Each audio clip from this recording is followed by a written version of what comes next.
Hello friends, तो आज हम लोग देखने वाले हैं प्रश्नावली 1A का क्वेश्चन नंबर 11 से लेके 14 तक। तो इससे पहले कि अगर आपने क्वेश्चन नहीं देखा है तो उसको पार्ट 1 और पार्ट 2 में आप देख सकते हैं। तो बहुत ही मज़ेदार तरीके से आज हम लोग इस प्रश्नों को करने वाले हैं।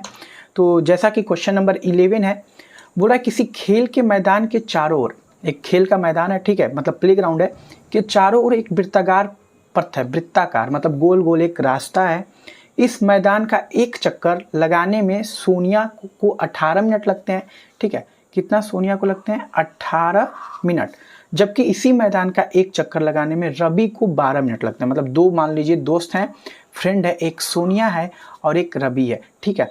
मान लीजिए कि वे दोनों एक ही स्थान और एक ही समय पर चलना प्रारंभ करते हैं, करके एक ही दिशा में चलते हैं, तो कितने समय बाद वे दोनों पुनः प्रारंभिक स्थान पर मिल जाएंगे। चलो भैया, तो सोनिया जो है 18 मिनट में चलती है। कितना? सोनिया 18 मिनट लेती है, ठीक। और जो रवि भाई साहब हैं, वो रवि भाई साहब कितना लेते हैं हमारे? तो रवि भाई साहब हमारे लेते हैं 12 मिनट। तो पूछ रहा है कि दोनों कितने बाद पुनः एक स्थान पे मिल जाएंगे। तो जब भी आपको इस तरह के क्वेश्चंस मिले तो आंख बंद करके एलसीएम निकाल लीजिएगा। अब आंख बंद करेंगे तो एलसीएम कैसे निकालेंगे? कहने का मतलब फटाक से एलसीएम निकाल लीजिएगा। तो आइए 18 और 12 का एलसीएम निकाल लेते हैं। आप किसी भी मेथड से लगा सकते हैं, ठीक है। तो 2 से 9 बार में, 6 बार में, फिर 2 से ये 3 बार में, फिर ये 3 से 3 बार में और 1 बार में, फिर 3 से 1 बार में और ये 1। और इन सबको हम मल्टीप्लाई कर लेंगे तो 2 गुणे 2 गुणे 3 गुणे 3, तो 2 दुना के 4 त्याई 12 त्याई 36। तो कितने मिनट बाद पुनः मिलेंगे? 36 मिनट बाद पुनः मिलेंगे। तो this is very simple question. Okay, तो चलिए नेक्स्ट क्वेश्चन देखते हैं।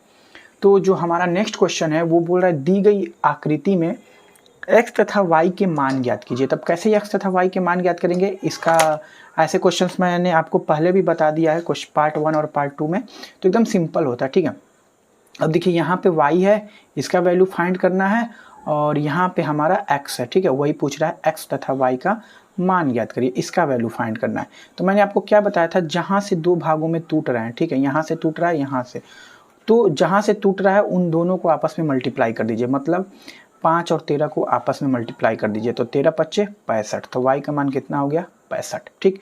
इधर आइए, यक्स दो भागों में टूट रहा है यहाँ पे, तो जो दो भागों में टूट रहा है वहाँ मल्टीप्लाई कर दीजिए। तो 3 का मल्टीप्लाई कर देंगे 195 में, मतलब यहाँ पे कितना हो जाएगा? 195 में 3 से मल्टीप्लाई करेंगे तो 3 पच्चे 15 का 5 हासिल लगा 1, 9 तिली 27 और 1 28 का 8 हासिल लगा 2 और 3 एकम 3 2 5। तो 585 हमारा क्या हो गया? एकदम आसानी से आंसर आ गया। ओके, नेक्स्ट क्वेश्चन देखते हैं। तो क्वेश्चन नंबर 13 हमारा क्या बोल रहा है कि व्याख्या कीजिए कि 7 गुणे 13 गुणे 11 प्लस 11 और 7 गुणे 6 गुणे 5 गुणे 4 गुणे 3 गुणे 2 गुणे 1 प्लस 3 भाज्य संख्याएं हैं। तो ऐसे क्वेश्चंस भी हमने पहले वाले वीडियोस में देख चुके थे। तो सबसे पहले हम बात करते हैं कि भाई साहब ये भाज्य संख्याएं होती क्या हैं। तो देखिए, भाज्य संख्याएं ऐसी संख्याओं को कहते हैं जो 2 से ज़्यादा संख्याओं से कटती हों, ठीक है। तो अगर बात करें सबसे छोटी भाज्य संख्या होती क्या है, तो जो सबसे छोटी हमारी भाज्य संख्या वो होती है 4। 4 किससे कटेगा? 1 से भी कटेगा, 2 से भी कटेगा और 4 से भी कटेगा। मतलब 2 से ज़्यादा से कट गया 3 अंकों से, तो ऐसी संख्याओं को हम लोग कहते हैं भाज्य संख्या, ठीक। और एक होता है अभाज्य संख्या, जो केवल खुद से कटता हो और 1 से कटता हो। जैसे सबसे छोटी हमारी अभाज्य संख्या होती है वो होती है 2, वो 1 से भी कटेगी और 2 से भी कटेगी, ठीक। तो आइए इसको प्रूफ करते हैं, ठीक। कैसे व्याख्या करेंगे? तो सबसे पहले लिख लेंगे 7 गुणे 13 गुणे 11, ठीक है, प्लस 11। एक हमको इसको दोनों को बताना है। तो देखिए यहाँ पे भी हमारा क्या है? 11 है और यहाँ पर भी हमारा 11 है। इन 11 को कॉमन कर लेते हैं।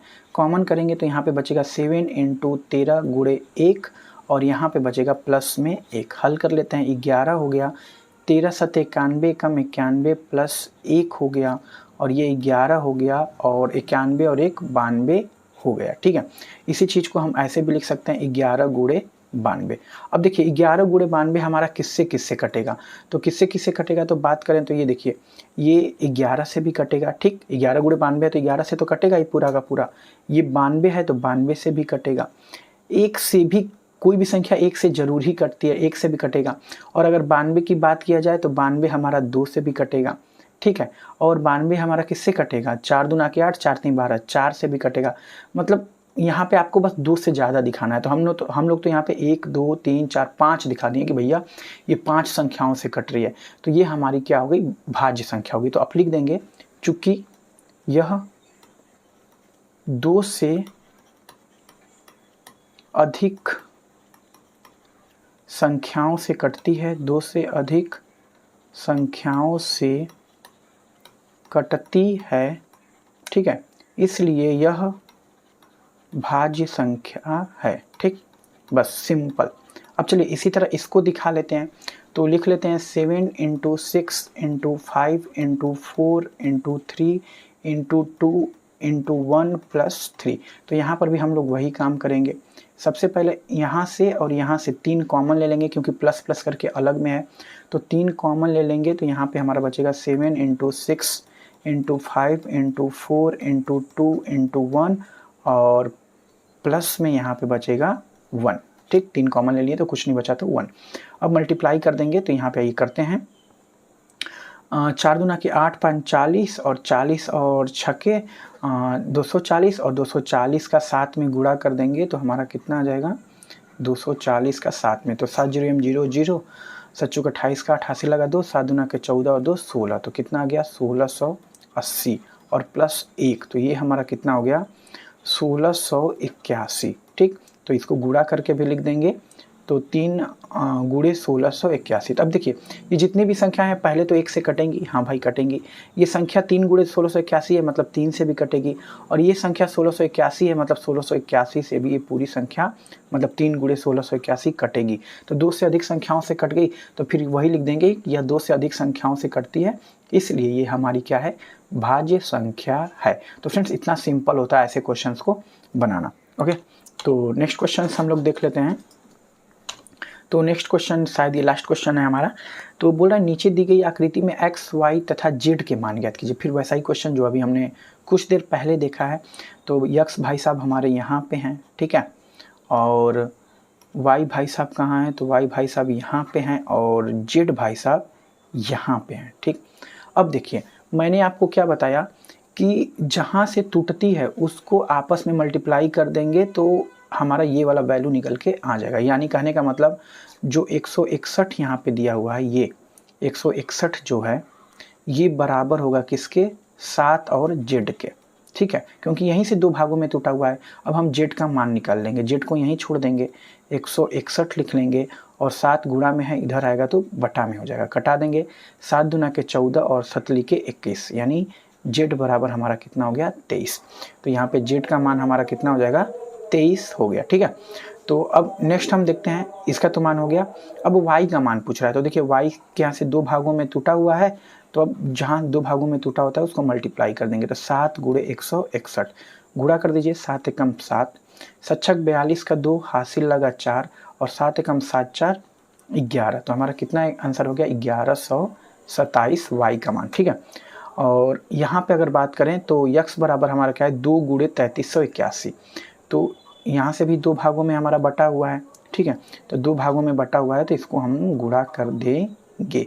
ठीक है, तो 2 से गुणा करिए, आइए 2 एकम 2, 2 8 16 का 6, हासिल लगा 1, 2 3 6 1 7, और 2 3 हमारा 6। मतलब z का मान कितना हो गया, हमारा x का मान कितना हो गया 6762। तो एक आंसर हमारा ये, ठीक, एक आंसर हमारा ये y का मान, और z का मान एक आंसर हमारा ये। ठीक है, तो ये हमारे प्रश्न थे।